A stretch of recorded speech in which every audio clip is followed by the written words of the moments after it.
Welcome to GS news तक में आप सभी का बहुत बहुत स्वागत करते हैं मेरे प्रिय भाई बहनों। आज मैं बात करने वाला हूं बागेश्वर धाम यानी धीरेन्द्र शास्त्री के बारे में। इसलिए बात करने वाला हूं कि किस तरीके से बागेश्वर धाम वाले जो बाबा हैं सबको बेवकूफ बनाते हैं। वो जितने हिंदू धर्म के विचारधारा के लोग जाते हैं, जो अपनी श्रद्धा और आस्था को लेकर के जाते हैं, उनके साथ बेवकूफ बनाना उनसे किसी प्रकार से आप सीख सकते हैं जो धीरेन्द्र शास्त्री बाबा हैं, क्योंकि अपने भक्तों के ही साथ बहुत ज़्यादा फ्रॉड करते हैं और अपने आप को सिद्धि बाबा बताते हैं कि हमारे पास सिद्धि प्राप्त है। लेकिन ये सच नहीं है। मैं आपके सामने वो सच रखना चाहता हूँ जो जिस तरीके से बहुत सारे आज लोग विरोध कर रहे हैं बाबा का, क्योंकि हमेशा बाबा फ्रॉड करते हुए पकड़ा जाता है और बेवकूफ़ बनाते हुए पकड़ा जाता है। पहला मैं आपको उदाहरण देना चाहूँगा। मैं जानता हूँ कि मैं किसी धर्म के खिलाफ नहीं हूँ और ना ही मैं किसी धर्म के खिलाफ बोलना चाहता हूँ। मेरे बहुत सारे मसीह भाई बहन तो वीडियो को देखते ही हैं। इसमें से 90% लोग हिंदू हैं जो देखते हैं, जो प्रभु यीशु मसीह को नहीं मानते हैं, लेकिन फिर भी उनका सपोर्ट रहता है। वो जानते हैं कि सच्चाई क्या है।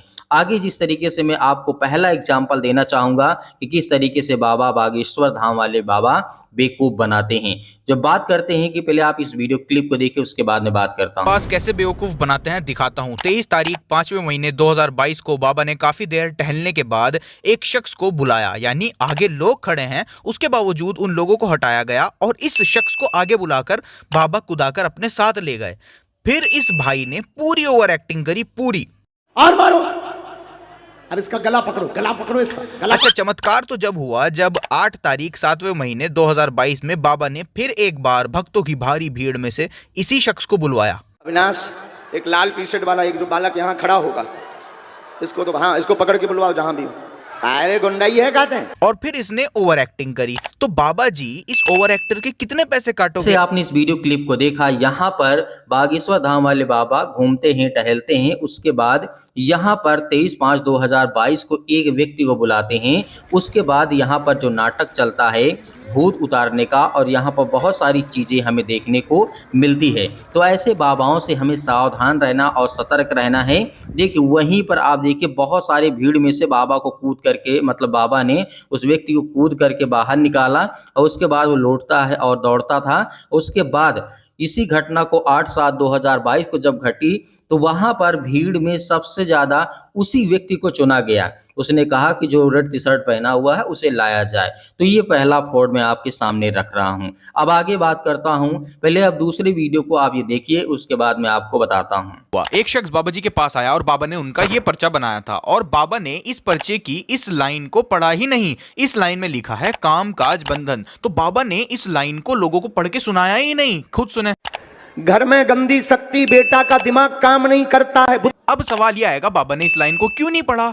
क्योंकि ये भाई साहब ने आते ही कहा था मैं आर्मी में हूं और जम्मू में पोस्टेड हूं। हम आर्मी में ड्यूटी करते हैं, इस समय जम्मू में हम पोस्टेड हैं इस समय। तो जो शख्स आर्मी में होगा वो कामकाज की तलाश क्यों करेगा? तो बाबा ने भी अपनी इस गलती को छुपा लिया और लोगों के सामने पढ़ा ही नहीं। घर में गंदी शक्ति, बेटा का दिमाग काम नहीं कर। यहाँ पर जिस तरीके से मैं बात करता हूँ, दूसरे वीडियो को आपने देखा। यहाँ पर एक व्यक्ति होता है आर्मी में, वहां जाता है अर्जी लेकर के बागेश्वर धाम, और वहां पर ये घटना बहुत जरूरी है। क्योंकि यहाँ पर देखिए, पहले वो कहता है कि मैं आर्मी में हूँ, और जिस तरीके से उसने कहा कि मैं आर्मी में हूँ, तो बाबा बागेश्वर धाम वाले बाबा ने क्या किया, कामकाज के बंधन को हटा दिया कि आपके जीवन में कामकाज का, पहले मतलब लिखा था कि आपके कामकाज नहीं मिल रहा, आपके बंधन है, ये है सारी चीज़ें। तो उसको वहाँ पर बाबा बागेश्वर धाम वाले बाबा ने नहीं पढ़ा, और उसके बाद जो सारी चीज़ें हैं बागेश्वर धाम वाले बाबा ने पढ़ा। इससे ये साबित होता है कि बागेश्वर धाम ये कहना चाहते हैं कि जिस तरीके से फ्रॉड आपके सामने दिखाते हैं, उसके बाद जब पर्चा सामने दिखाते हैं कैमरा के सामने, तो ये सच्चाई सामने निकल करके आती है। तो ऐसे बाबाओं से सावधान और सतर्क रहना है। हर एक हिंदू से मैं कहना चाहूँगा कि आप अपने धर्म, अपने आस्था पर विश्वास रखिए, भरोसा रखिए, लेकिन ऐसे बाबाओं से जरूर सावधान रहें।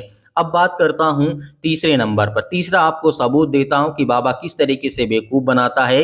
ये 100% रियलिटी है कि किस तरीके से बाबा बागेश्वर धाम वाले बाबा बेवकूफ़ बनाते हैं। यहाँ पर अब आप देखिए तीसरा वीडियो। धीरेन्द्र शास्त्री इतने बड़े वाला फ्रॉड है कि वो अपने खुद के आदमी को भूत उतरवाने का नाटक करवाने के लिए आगे बुलाता है। लेकिन भाई इतना गंदा एक्टर है कि शरीर के अंदर भूत आया हुआ है, लेकिन मुंह के पास माइक लाना नहीं भूला।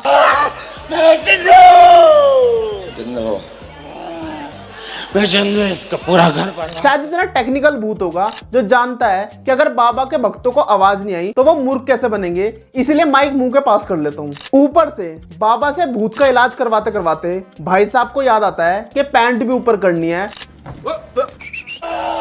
और मारो वरना बाबा जी के पाखंड के चक्कर में भूत उतरे या ना उतरे, लेकिन भाई की पैंट और इज्जत दोनों उतर जाएंगी। अब यहाँ पर आपने तीसरा वीडियो देखा जिस तरीके से यहाँ पर बागेश्वर धाम अपने ही व्यक्ति को क्या करते हैं, बुलाते हैं और यहाँ पर भूत जो चढ़ जाता है उसका नाटक करते हैं। तो ये हमारे सामने एकदम क्लियर, एकदम साफ दिखता है। और जिस तरीके से यहाँ पर वो जब उसके अंदर भूत सवार होता है तो उसको माइक बोलने के जब समय होता है एकदम एग्जैक्ट टाइम, तब वो माइक उठाता है, उसके बाद वो दौड़ता है, भागता है, उसके बाद फिर क्या करता है, वो अपने पैंट को मतलब वो खुलने वाली थी तो उसे क्या करता है, वो ऊपर करता है।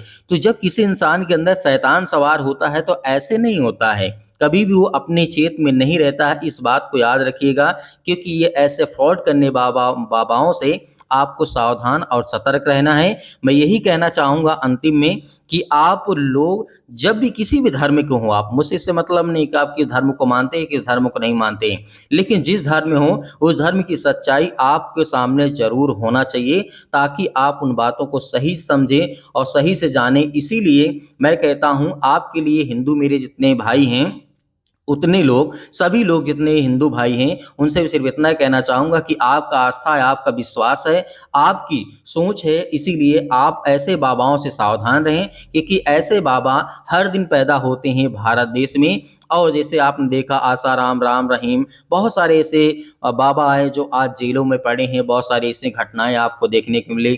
बाबा की अच्छी खासी आपको लिस्ट मिल जाएगी, आप जब सर्च करेंगे या देखेंगे या किसी भी तरीके से आप बातें करेंगे, किसी से पूछेंगे, तब भी आपको जानकारी मिल जाएगी कि आपके जो बाबा होते हैं किस तरीके से बेवकूफ़ बनाते हैं। तो ये बातें आपको याद रखना है। और मसीह समाज के जितने लोग हैं आप लोग भी सतर्क रहें, सावधान रहें, क्योंकि कुछ लोग ऐसे होते हैं जो बेवकूफ़ बनाने का कार्य करते हैं। लेकिन आपको सावधानी के साथ आगे बढ़ना है और परमेश्वर आपके परिवार को बहुत सारी आशीष दे। मैं आशा करता हूँ कि इस वीडियो को आप ज़्यादा से ज़्यादा लोगों तक शेयर करेंगे।